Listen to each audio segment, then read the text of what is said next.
Bom dia a todos. É um prazer aqui recebê-los aqui em Belém durante a Exposibran 2023. E meu nome é Marcelo Mendo, tenho muito felicidade de estar aqui, porque toda vez que eu venho em Exposibran, eu me lembro do meu querido pai, José Mendo Mizel de Souza, fundador do IBRAM, e que teve toda essa ideia há 40 anos atrás de fazer o primeiro Congresso Brasileiro de Mineração. E hoje nós estamos aqui honrados de conversar com uma pessoa que eu reputo da maior importância para a mineração brasileira e que trouxe novas luzes para nós desde a criação da agência em 2017, quando o nosso DNPM, a Casa do Minerador, foi transformado na Agência Nacional de Mineração, o Dr. Yuri Moraes. O Dr. Yuri Moraes é o atual superintendente de regulação da ANM e tive o prazer de conhecer o Dr. Yuri, advogado como eu, quando ele, exatamente na instalação da agência, onde ele assumiu essa função regulatória logo no início, na companhia lá do Dr. Yoshihiro, né? E ele realmente trouxe para nós luzes muito importantes do que se trata de uma agência reguladora. E eu acho que nesse painel, quando nós vamos falar sobre a nossa regulação, né, da mineração brasileira, a gente ouviu o Dr. Yuri, porque teremos aqui sim uma visão muito clara e que eu acho que não só para os advogados, como é o caso de formação minha e do Yuri, porque nós que militamos aqui na mineração, eu me lembro muito, a gente é considerado engegados ou geogados, né, porque todo mundo conhece muito bem o setor mineral, né, Yuri? E nós temos uma visão muito clara do processo. Então eu vou passar a palavra aqui, né, Yuri? Bom dia para você. Nossa ideia é fazer um bate-papo com vocês aqui bem interessante sobre a atual situação da agência, no que cabe à questão da regulação, da nossa agenda regulatória, e vou passar a palavra para o Dr. Yuri, que vai aqui nos brindar com uma visão muito clara do que é a agência, do que nós temos feito e do que vamos fazer, né? Que o mais importante, feito, muita coisa já foi feita, né, Yuri? Agora vamos aí trabalhar para que todos vocês tenham uma visão clara para onde estamos caminhando. Yuri, a palavra é sua. Muito obrigado, Marcelo Mendo. Dou bom dia a todos aí que acompanham esse painel.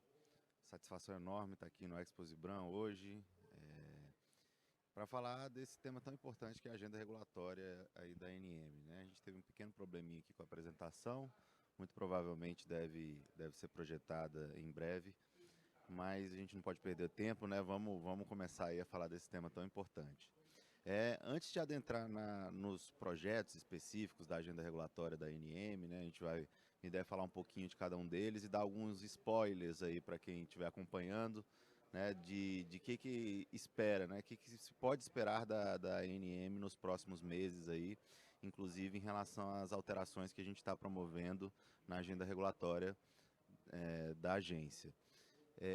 Mas antes, queria trazer algumas reflexões, né? Não dá para perder a oportunidade, né, num evento como esse, da gente poder conversar um pouco da mudança de paradigma que foi a transformação do DNPM para a ANM. Né? Aparentemente uma mudança só de nome, mas que por trás carrega toda uma outra forma de agir, uma outra forma de regular, uma outra forma de fazer as normas que regulam o setor. Né? Então, o que a gente pode trazer? Primeiro, uma provocação que eu sempre faço, né? Só agências reguladoras regulam? Essa é uma pergunta interessante de se fazer. Para que ter agências reguladoras se hoje a gente tem cerca aí de 300 órgãos da administração pública indireta, entre autarquias, fundações públicas, empresas públicas, sociedade de economia mista, mais de 300 entes do governo e, de alguma forma, vários deles, ou praticamente todos deles, regulam, né? Ou seja, criam normas setoriais específicas. Então, até que ponto uma agência reguladora tem um poder maior ou é diferenciada, né, dessas demais entes da administração pública indireta, né? É uma pergunta inicial para a gente começar aí a pensar. O modelo de agência reguladora é um modelo que foi importado, né, dos Estados Unidos, mas que também dos Estados Unidos foi exportado aí para a Europa. Hoje, praticamente todos os países europeus têm agências reguladoras. É um modelo que visa separar um ente de governo do ente de Estado, né? Uma separação... Opa, minha apresentação chegou. Vou contar aqui com apoio aqui, agora todos podem me acompanhar aqui no telão.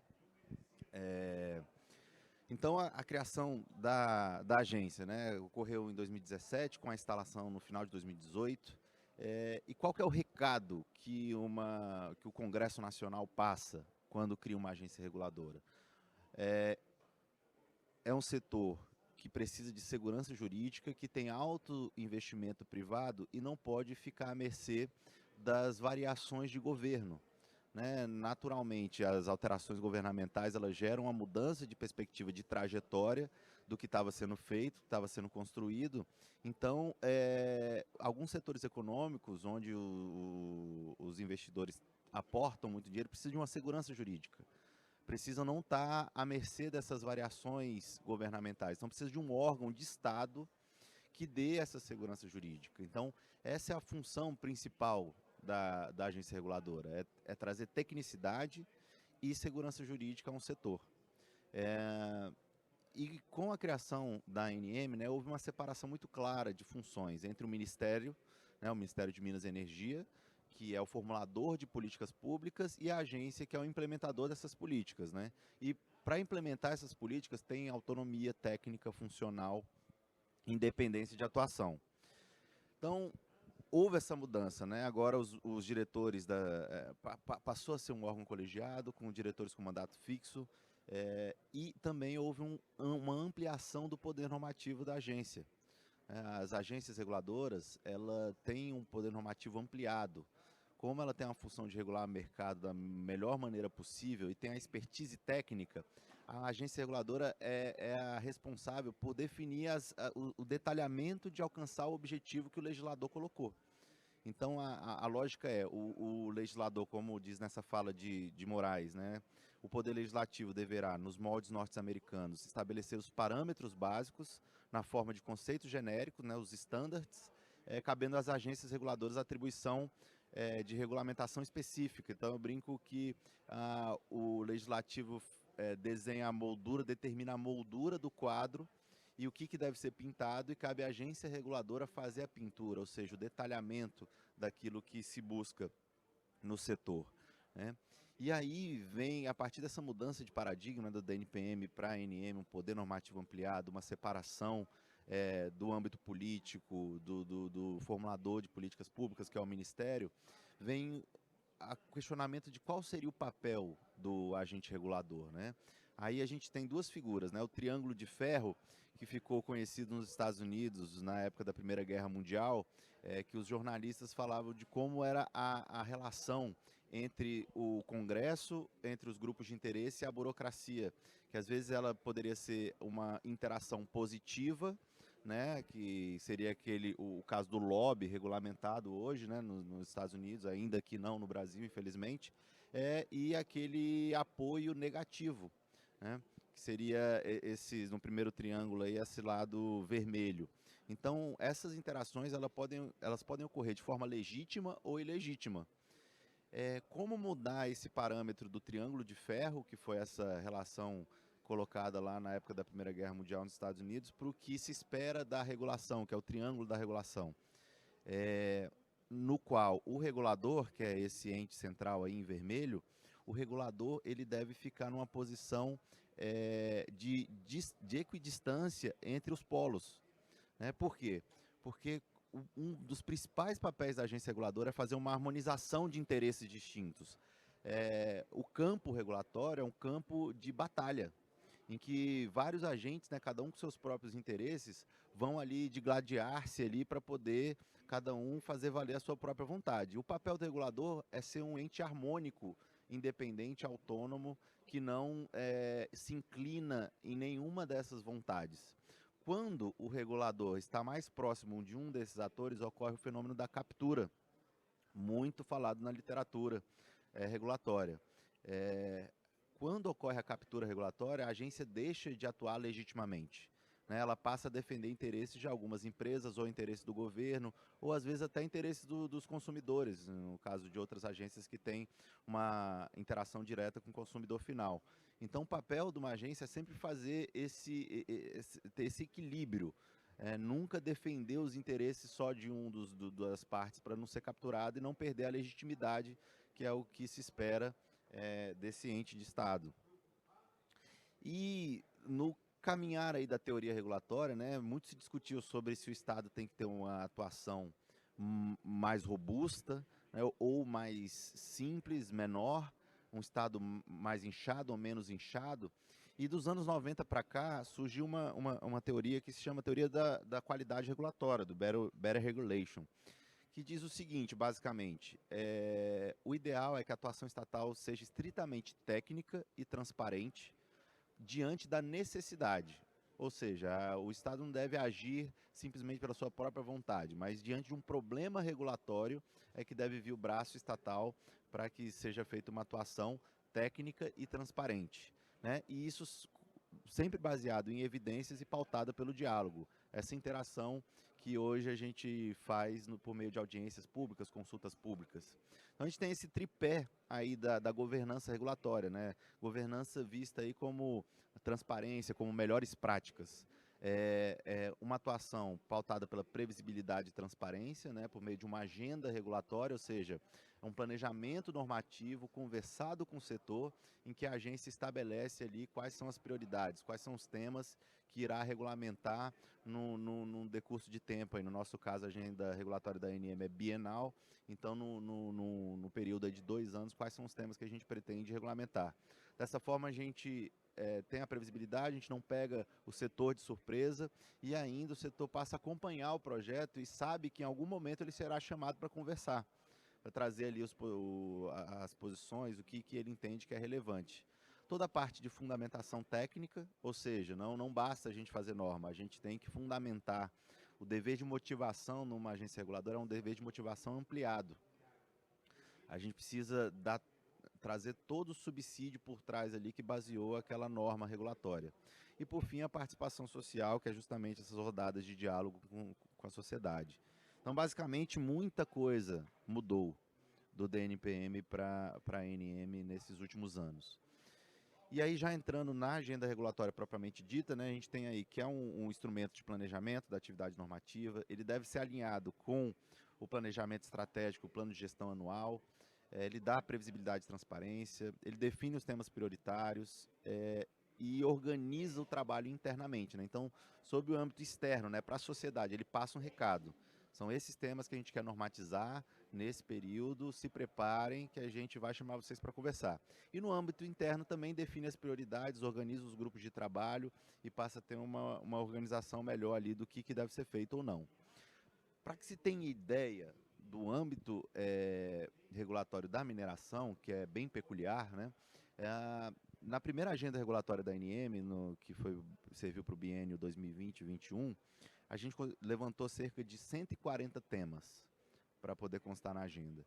Considerando o contexto da mineração, né, um código de 1967, que foi tentada uma alteração, né, um novo código no Michel Temer, que não logrou êxito.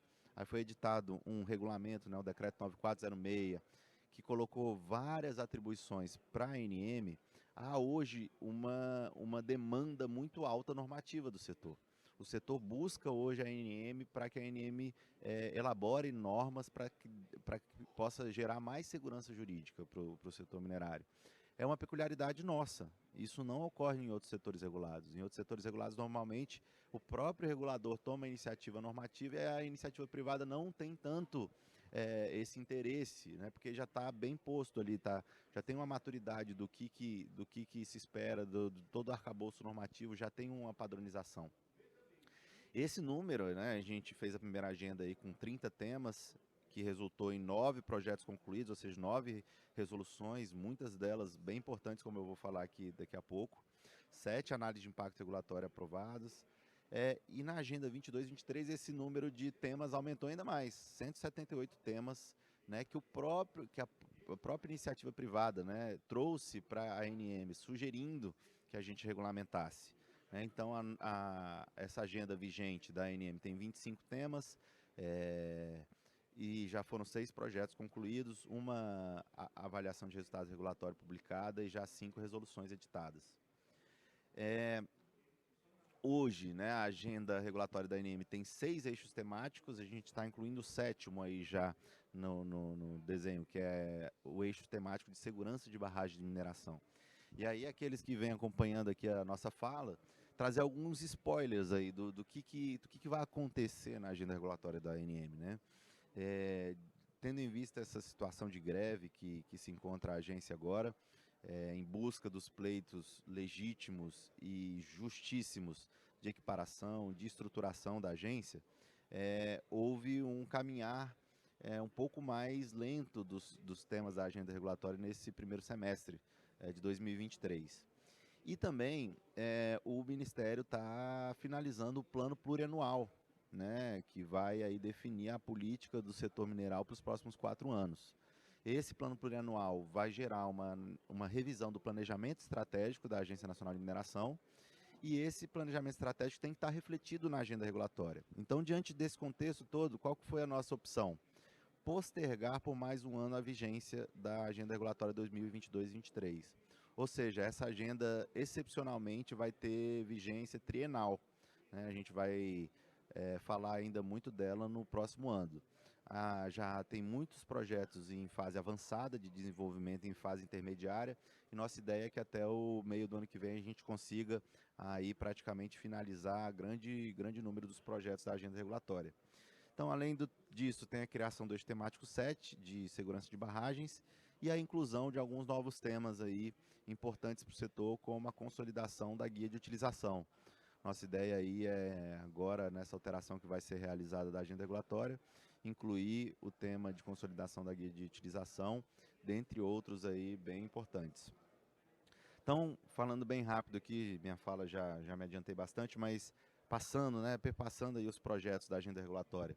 No eixo temático 1, que é o eixo transversal, que envolve várias superintendências da ANM, né? A gente tem já como resultado, como resoluções publicadas, né?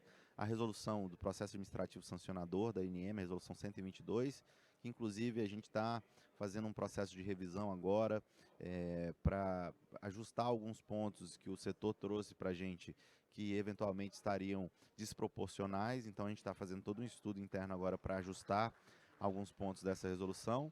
A resolução de prevenção à lavagem de dinheiro, né, uma resolução diferente, editada recentemente pela ANM, a resolução 129, que busca ali evitar a lavagem de dinheiro para pedras e metais preciosos, né, muito ali alinhado com os problemas relativos ao ouro, que a gente viu aí nas terras Yanomamis e por aí vai. O tema garantias para fins de financiamento, né, ainda da agenda passada, resolução 90, que permitiu a colocação da portaria de lavra como instrumento, essa portaria de lavra ser onerada para obtenção de empréstimos. Então, e a ideia é que a gente altere também essa resolução agora para colocar o alvará de pesquisa. O alvará de pesquisa vai poder ser dado como garantia para obtenção de financiamento, barateando assim o custo do financiamento, sobretudo das empresas de pesquisa.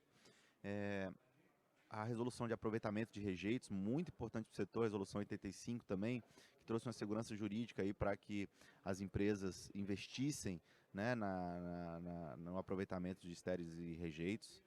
A normatização para critérios de avaliação e aceitação de produtos de aerolevantamentos, essa resolução mais de padronização, né, como devem ser dados, como devem ser apresentados os dados de drones, né, para a ANM. E agora ainda temos aí em desenvolvimento o tema de garantias financeiras e seguros para cobrir os riscos advindos da atividade de mineração. É um tema sensível, é um tema que envolve um custo, né, para os fluxos de caixa das empresas, então a gente está tocando ele com o maior cuidado possível, é uma exigência legal, Não foi um tema que a agência decidiu fazer por conta própria, é uma exigência legal, e a gente está aí terminando a análise de impacto regulatório para regulamentar esse tema da melhor forma possível.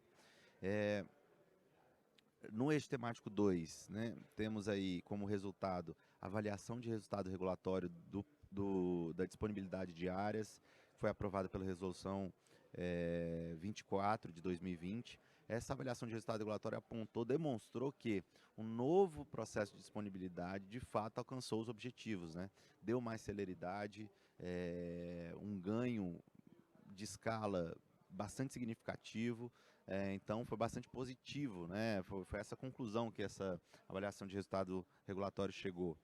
E temos temas importantes em andamento aí, como mediação, conciliação em termos de ajustamento de conduta, que é uma função da ANM agora, né? Essa função de solucionar conflitos, e definições de procedimentos relacionados à lavra ilegal e irregular, que é um projeto que visa ali deixar bem claro qual que é a situação de irregularidade e de ilegalidade, né? Cada um tem efeitos, né, bem distintos aí, e a gente conseguir deixar bem claro cada uma dessas situações. O eixo temático 3 de outorga mineral, já foi editada a resolução do REPEM, né, resolução 119, importante instrumento aí, o requerimento eletrônico de pesquisa mineral, que deu uma celeridade significativa na fase inicial do processo, né? O requerimento de pesquisa antes demorava em média 2 anos, Marcelo, para poder ser analisado na ANM. Agora, se ele for feito em área livre, 34 dias o interessado já está com o alvará de pesquisa na mão.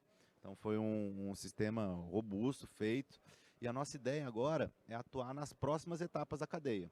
A agência hoje tem uma diretriz muito clara no seguinte sentido: mais foco na fiscalização e uma outorga célere, uma outorga rápida.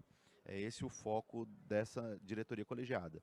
Então, como se percebe aí, vários outros projetos do eixo temático 3 visam dar celeridade para a outorga, simplificar procedimentos, como registração, os formulários do regime de concessão de lavra, né, os formulários 1 e 2 do PAE, o regime de licenciamento. Vai haver também uma consolidação das normas de permissão de lavra garimpeira, das PLGs. Então é um eixo que está muito voltado a esse viés de simplificação. Também de cessão e arrendamento, que hoje há um passivo muito grande, cerca de 2.500 processos na ANM, e a ideia é que isso seja automatizado aí e tudo. Vou seguir aqui mais rápido para não extrapolar o tempo de fala. O eixo temático 4, né? Temos aí projetos importantes que já deram resultado, como plano de fechamento de mina, recursos e reservas e CPK. E também agora temos o relatório final de pesquisa. A ideia é também aí conteúdo mínimo, a gente trazer e definir ali o que tem que constar no relatório final de pesquisa para cada tipo de substância, para facilitar a vida do empreendedor e do técnico que vai analisar esse relatório final de pesquisa, né? No eixo temático 5, né, de água mineral, todos esses 4 projetos aqui em andamento já estão em fase avançada. Então temos aí rotulagem, que a gente vai simplificar bastante esse processo, conformidade de sistema de telemetria para poder medir a vazão dos aquíferos, e outras normas aí que vão consolidar as regras de água mineral da ANM. E o eixo temático 6 de CEFEM, né, de arrecadação e fiscalização de receitas, já saiu aí a taxa anual por hectare, o cadastro nacional de primeiro adquirente, e agora estamos tocando aí tributos e incidentes. Só uma fala importante, um spoiler, né? Nossa ideia, muito em breve, aí, com essa alteração da agenda regulatória, é esse tema em negrito, né, de tributos e incidentes, ir para a agenda indicativa por conta da reforma tributária em curso no Congresso Nacional. Então, a nossa ideia é aguardar a reforma tributária, mas, em contrapartida, o tema embaixo, né, o de distribuição da CEFEM aos estados e municípios, né, esse tema vai subir. Então, acabou de sair aí o decreto do governo, alterando ali umas regras de distribuição de CEFEM para municípios afetados, e a nossa ideia é tratar esse tema com máxima celeridade possível. E o eixo temático 7, que vai ser colocado agora, com 2 novos temas aí. Segurança de barragem de mineração com rejeitos oriundos de atividades de lavra de minérios nucleares, né, que é um tema que a agência recentemente obteve essa competência aí pela Lei 13.14.514, e também o tema de garantias financeiras em segurança de barragem de mineração. Também é uma exigência legal aí que a agência vai começar a atuar. Por fim, já finalizando aí a minha fala, houve uma mudança de paradigma significativa na questão de participação social. Como vocês podem ver nos números, nos últimos 4 anos foram feitas 84 rodadas de diálogo com a sociedade, né, sendo que antes, no DNPM, só tinha sido feito cerca de 3 ou 4 consultas públicas para o setor. Então, é de fato uma mudança de paradigma que faz com que a agência se aproxime do setor regulado e faz com que, ao fim e ao cabo, a resolução, a norma, que saia com maior qualidade, né? Uma norma elaborada após ouvir todo o setor, após ouvir todos os lados, aí todos os atores que serão impactados por ela. E graças a isso, a agência recebeu 4 selos aí de qualidade regulatória, né? Graças a essas alterações recentes, né? Esses selos são premiações dadas pelo MDIC, né, e premiam as agências reguladoras aí que atuaram com base nas melhores práticas regulatórias, né. Então, é uma satisfação enorme fazer parte desse processo de mudança, né, dessa nova forma de atuar, dessa nova forma de regular da Agência Nacional de Mineração. É isso, agradeço a todos e convido a todos aí a conhecer. Para terem mais informações aí, basta apontar a câmera nesse QR Code aí para saber um pouco mais sobre a regulação que vem sendo feita na ANM. Obrigado a todos.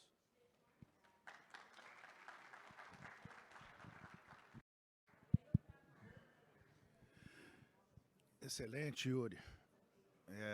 Bom, nós que estamos assistindo e ouvindo as palavras do Yuri, é muita alegria para mim, para poder notar e verificar tão quanto nós evoluímos nessa mineração brasileira. Então, eu gostaria de comentar com vocês, como diz aqui, a gente, na época de Garrincha, vocês não viram o Garrincha julgar, a grande maioria que estava aí, mas o Garrincha perguntou lá que na questão de combinar com os russos. E pro Beck, né, que a hora que o treinador, o coach Fiola, falou, o Garrincha, você vai lá, dribla os russos e faz o gol. Ele falou, você combinamos com os Becks? Então, a história é a seguinte, conversei muito com o Yuri e eu acho que ele conseguiu trazer para vocês uma visão muito ampla do que está acontecendo. E eu tenho uma apresentação aqui que eu queria pedir ao pessoal para gentileza colocar sobre a agenda regulatória da ANM. E eu vou tentar ser muito breve para a gente aproveitar aqui um pouquinho do Yuri aqui no final, tá? Então, eu vou passar aqui, muito rápido, mas eu queria fazer para vocês a seguinte contextualização, tá? Bom, vou tratar aqui da agenda regulatória, que eu estou chamando do novo ciclo da mineração, que está sendo bem comentado hoje. A intensa produção da normativa da ANM desde a sua criação e instalação em 2017, nesses 4 anos, que a palestra do Yuri já demonstrou a quantidade de normas que foram feitas, os principais temas da atual agenda regulatória, e a regulamentação aplicável aos minerais estratégicos no Brasil. E encerro e faço um convite a todos vocês. Bom, seguindo em frente, um slide muito rápido sobre as principais normas do ordenamento jurídico minerário após a Constituição da República de 1988. Eu queria fazer um link aqui, que eu acho muito interessante, principalmente para aqueles que vivem a mineração nos últimos 20 anos. E como eu comentei aqui no início, eu tive o prazer eu já convivo com a atividade de mineração desde o meu nascimento. Sou filho de um engenheiro de Minas, um engenhado, que é o José Mendes Misael de Souza, fundador do IBRAM. E é muito interessante que há 20 anos atrás, exatamente no ano de 2003, quando nós estávamos no 20º Congresso de Mineração da Expos IBRAM, nós tínhamos uma situação extremamente diferente dessa que nós estamos vivendo hoje. Para vocês terem uma ideia da evolução que nós vivemos nesse período de 20 anos, na época você não tinha sequer normas publicadas, pareceres, publicações, jurisprudências. Então a insegurança jurídica no setor, o Yuri falou muito bem, era enorme. Então, lá na época, o papai me fez uma provocação como eu era um advogado da família, Ovelha Negra, lá que é família só de engenheiros, de convidar colegas advogados para escrever sobre temas de mineração doutrinários que eram muito pequenos. E nessa ocasião, vários deles amigos antigos que trabalhavam no setor, nós fizemos em 2003 uma coleção chamada Mineração e Desenvolvimento Sustentável, na qual nós tivemos vários artigos e foi uma obra que depois, em 2007, nós fizemos um segundo volume, que chamava Direito Minerário em Evolução, e no ano passado nós fizemos um e-book sobre mineração e meio ambiente e sustentabilidade, também lá durante a Exposibran em 2023. E o que a gente nota aí?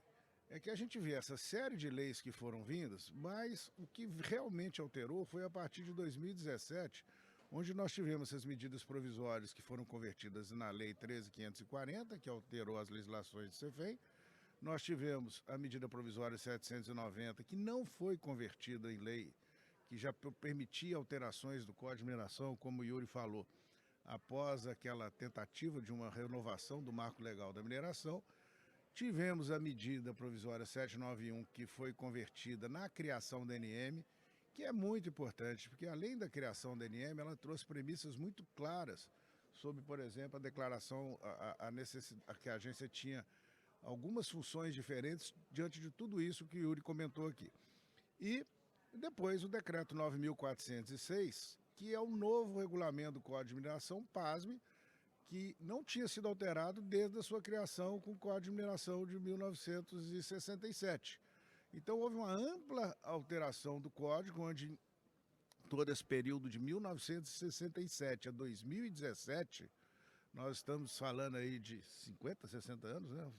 Fugi do banco da escola, na área de matemática, por isso que eu fui estudar Direito, e nós começamos, então, a ter um novo tema para poder modernizar a mineração naquilo que não existia.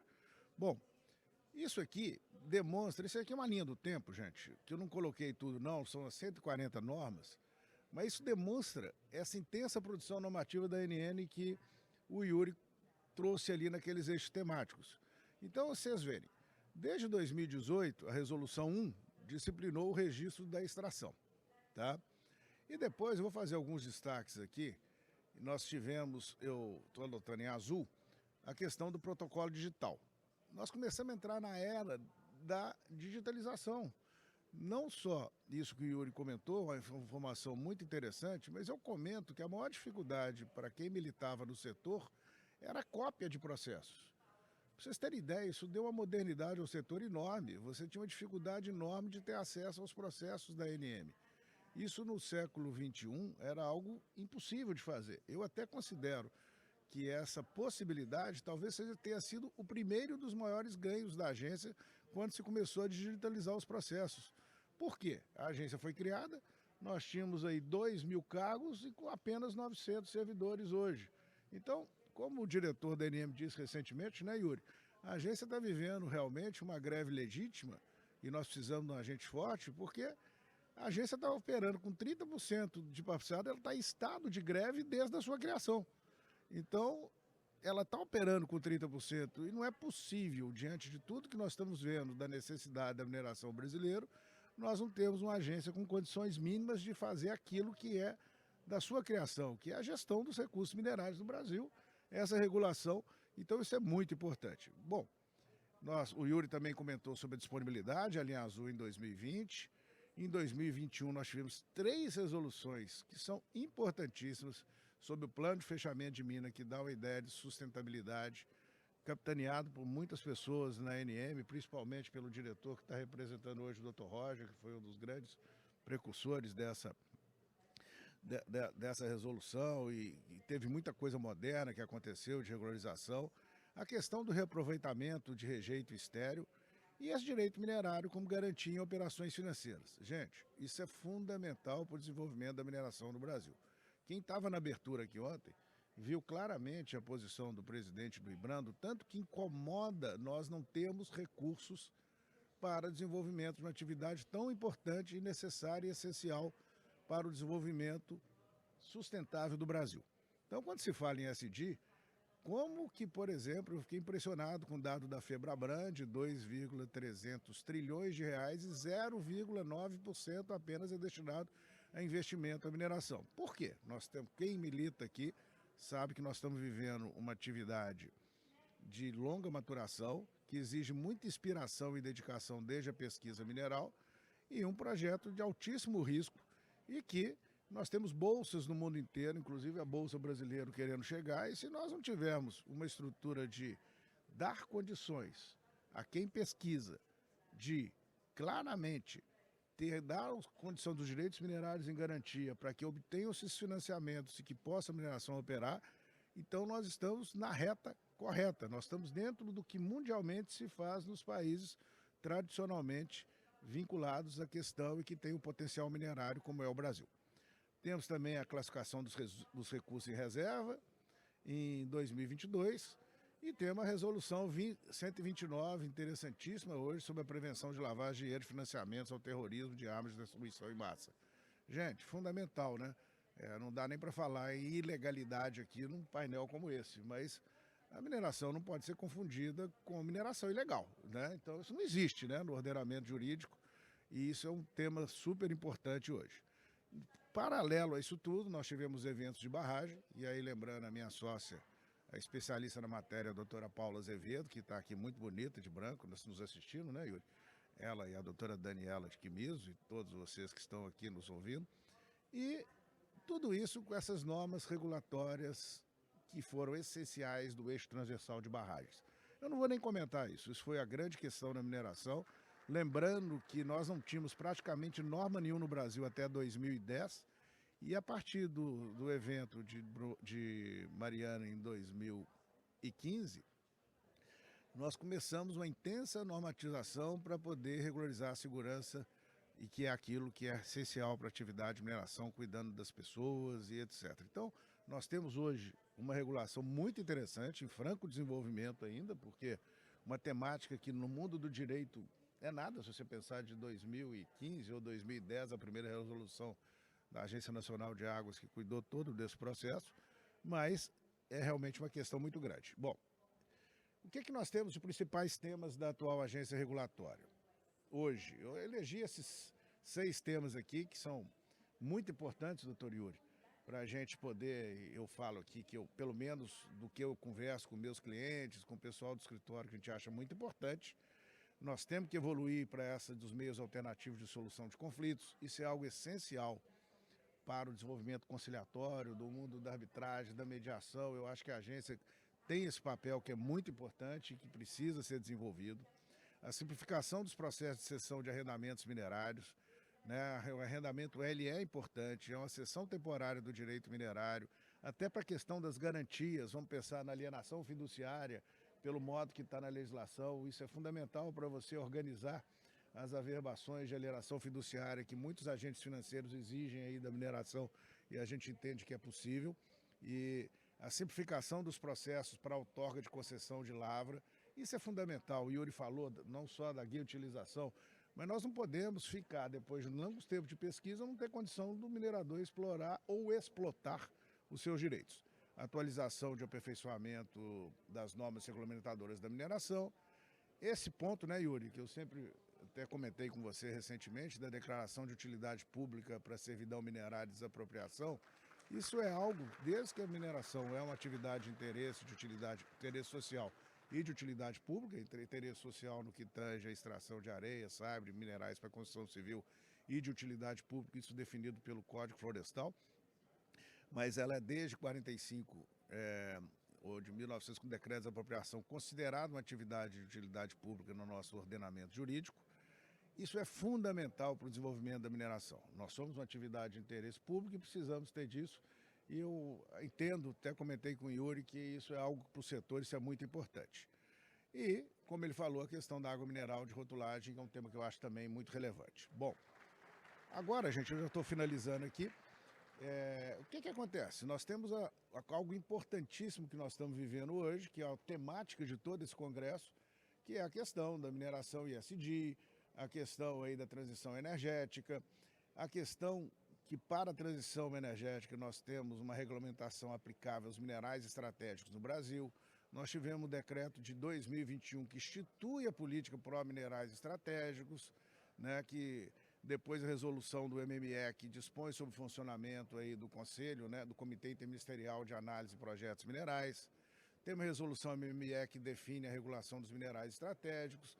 Nós estamos evoluindo muito. E aí tivemos algo que eu destaquei em azul, que é o decreto 11.120 de 2022, no qual ele permite as operações de comércio exterior, minerais e minérios de lítio e seus derivados.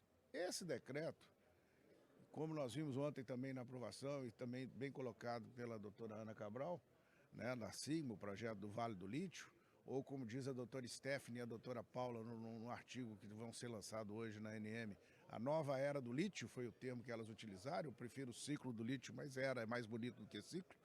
E então esse decreto mudou muito. E eu faço uma pergunta, né, Yuri, que aqui é uma provocação a todos vocês.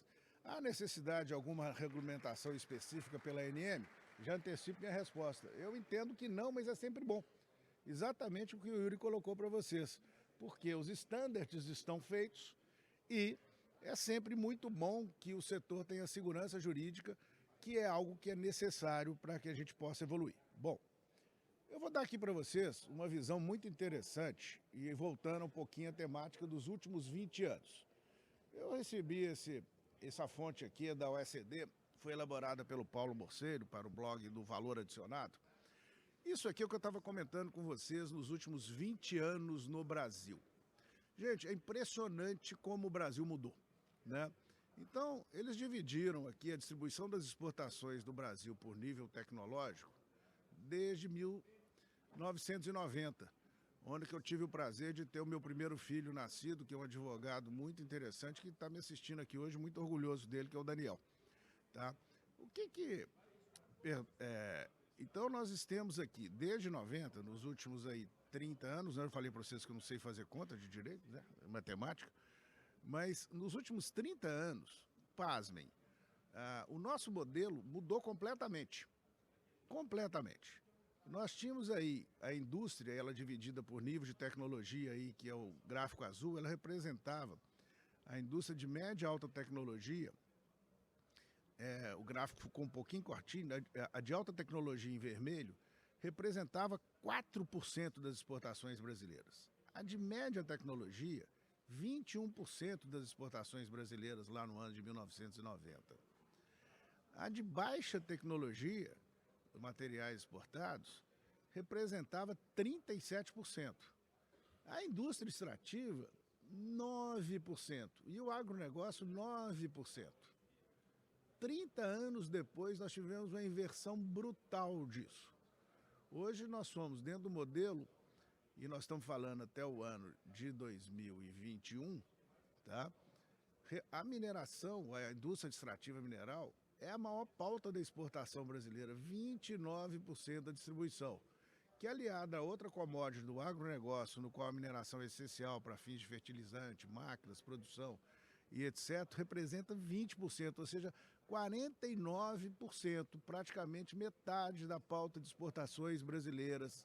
Há 2 anos atrás, e como o presidente falou ontem, hoje já está na volta de 50%, tá? É representada pela mineração e pelo agronegócio brasileiro. Então, quando a gente fala que a mineração, o Mendo brincava, usando aquela fase do agro, que mineração é tech, mineração é top, mineração é tudo, né? Que é aquela questão do agronegócio, nós somos os setores mais importantes para o desenvolvimento do Brasil e do mundo, né? Isso não tenha dúvida nenhuma disso. Bom, eu encerro e vou passar para o Yuri, fazendo um convite para vocês. Nós vamos na presença lá com o Dr. Raul Jugman, com o Júlio Neri, aquele cara magrinho ali com aquela foto ali sou eu, o Photoshop. A doutora Daniela Quimizo, que é a nossa... a doutora Daniela, advogada canadense, que está muito atrelada à questão do ESG no Canadá, vai nos dar uma palavra. Meu sócio e querido amigo Maurício Pellegrino, Paula, minha sócia e querida amiga também, que são coordenadores junto comigo desse e-book. O Rafael Benck, que é o diretor-presidente da Proativa, com grande experiência internacional, e a Roberta Jardim, minha amiga e sócia da área ambiental. Nós estamos convidando todos vocês hoje, no dia 29/8, para as 19 horas aqui na Arena Mineração, aqui na Expo Zibram, para o lançamento desse 4º volume desse livro que eu falei para vocês, que é coordenado por mim, pelo Maurício e pela Paula, com a organização do Tiago Passos e da Fabiane, que será lançado aqui na Expo Zibram, é o nosso 4º volume da série Mineração e Desenvolvimento Sustentável. Bom, agradeço, passo a palavra para o Yuri, e para a gente fazer as considerações finais, e olhando aqui se tem alguma pergunta de ninguém. Eu acho que vocês entenderam muito bem a nossa apresentação, porque eu acho que deixou muita clareza tudo isso que está aqui, e eu passo o Yuri para as considerações finais. Obrigado, Marcelo. Já encerramos aí um pouquinho o tempo, mas só trazendo também um pouquinho a sua provocação, né? A questão do decreto do lítio. Entendo que o decreto já trouxe ali todas as balizas, não há mais nenhum espaço de discricionalidade regulatória para que a ANM, né, se debruce sobre o tema, não há nenhum problema a ser resolvido do ponto de vista regulatório, mas aí o interessante, que eu acho que vale a pena o debate, é que a gente tem falado tanto de minerais críticos, né? Nos encontramos lá no Canadá, no PDAC, o mundo todo só fala nisso, é o tema da vez, e como que a ANM, como agência reguladora, pode fomentar os minerais críticos, ou aqui no Brasil os estratégicos, né, chamados estratégicos, né? E aí a gente, né, o meu assessor aqui, o Matias, está presente, a gente sempre conversa bastante, né, como que a agência pode fomentar essa atividade. Eu vejo hoje 3 possibilidades de atuação. Primeiro, como há essa questão, infelizmente, do passivo processual da fila, né, ainda é um processo um pouco lento, a gente dá prioridade na fila para os empreendimentos que têm esses minerais estratégicos, até porque é uma janela de oportunidade, não podemos perder esse tempo, né? Então, quanto mais a agência conseguir ser célere nesse ponto, melhor. Um outro ponto é no processo de disponibilidade, né? A gente sabe que tem áreas com maior predisposição para essas substâncias, né? Então, também no processo de disponibilidade, dá uma priorização para essas áreas, né? Tanto áreas que já foram pesquisadas com essas substâncias, quanto poligonais ali que tenham essa predisposição, né? Tenham jazidas próximas dessas substâncias. Então, é uma forma também que podemos fomentar. E, por fim, né, a gente tem um acordo de cooperação técnica com a CPRM, né, de compartilhamento de dados. Se parar para pensar, é absurdo, né? Como também o Jugman falou ontem, a questão da falta, do baixo conhecimento geológico que o Brasil tem, né? E você pensar que temos CPRM e a ANM atuando, e que até bem pouco tempo atrás as duas não se conversavam para melhorar o conhecimento geológico nacional. Porque a ANM detém o que foi pesquisado pela iniciativa privada, que nos informa. E a CPRM, o que o próprio poder público faz ali para poder conhecer melhor a geologia do país. Então, os dois não se conversavam. Mas não se conversavam muito, Marcelo, por conta da falta de digitalização. Porque todos os processos da ANM eram físicos, como é que você ia extrair ali de 60 mil processos, os dados para poder passar para a CPRM, então era muito complicado. Mas há 2 anos nós fizemos um acordo de cooperação técnica com o CPRM, e na medida em que a digitalização dos processos físicos se findarem, a gente consegue compartilhar esses dados com a CPRM e compartilhar já segmentado. A digitalização que a ANM está fazendo, a digitalização não é só pegar o processo, botar na máquina digitalizadora e pronto. É uma digitalização segmentada, por documento, vai facilitar a pesquisa de toda natureza depois, e a gente consegue compartilhar. Se também colocarmos uma prioridade de digitalização dessas áreas com potencial geológico para essas substâncias, podemos compartilhar mais rápido com a CPRM e também aumentar o conhecimento geológico brasileiro em relação a esses materiais. Então, já indo até além da sua provocação, eu entendo que são essas as medidas que a gente consegue aí como agência tomar para poder fomentar os minerais críticos. Sim. Bom, Yuri, excelente. Bom, como nós tivemos aí um pequeno atraso, nós estamos dentro do nosso tempo, tá, gente? E aí nós estamos encerrando aqui já, mas o Yuri comentou algo fantástico e eu queria falar com o Matias, que eu tenho um orgulho muito grande, viu, Matias? Eu sei que você torce para o América no coração, né? Eu sei o Xande, meu irmão. Mas para dizer para vocês o seguinte, isso que o Yuri falou é algo impressionante. Quando a gente fala hoje em inovação, muitas vezes a gente pensa em tecnologia. Quando, na realidade, foi publicado pelo Valor Econômico recentemente, que inovação não é só tecnologia. E a mineração, as empresas de mineração, o setor e a ANM está inovando.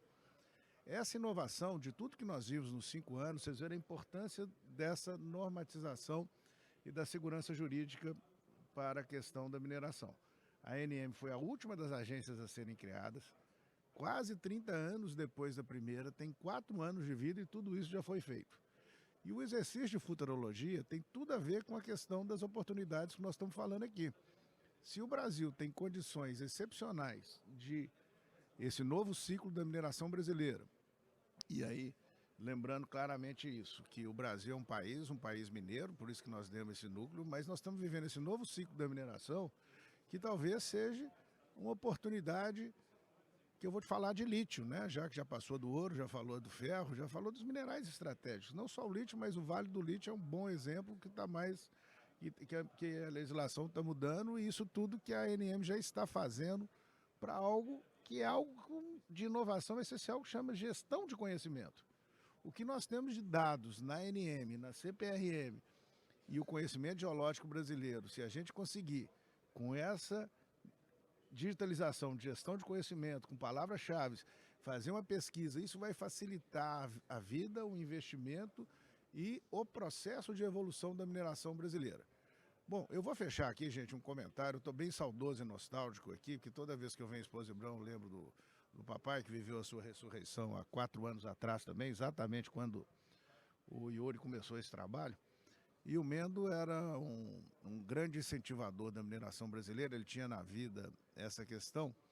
E eu falo isso na introdução do e-book, vou fazer a propaganda normalmente. Eu peguei a introdução que ele fez do Brasil, país mineiro, há 20 anos atrás, no livro de 2003, e da mineração simples na aparência, mais complexa na sua execução, que é o livro de 2007, e ele lá comentou claramente ao fazer pela J. Mendo lá o plano plurianual de mineração da época, para 2030, que está sendo revisitado agora, que o Brasil seria um líder mundial ou um dos líderes mundiais 20 anos atrás.